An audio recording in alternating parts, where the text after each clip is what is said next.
Po xhalejot unë me lexu Kur'an për bashortin, se që 6 vite ai u largu prej familjes e nuk di çka të baj unë falna.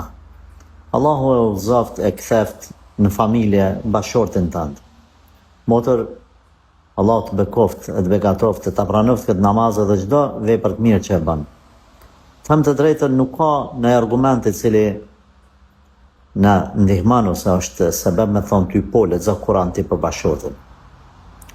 Ti feja thot me lexu Kur'an, non stop du të me lexu besimtari Kur'an.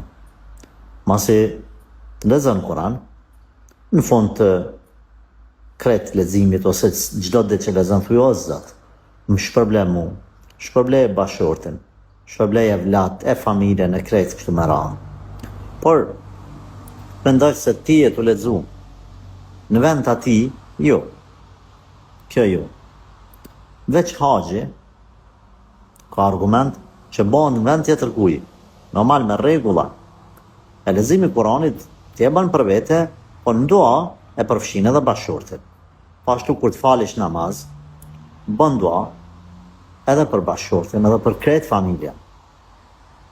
Allahu t'i pranoft.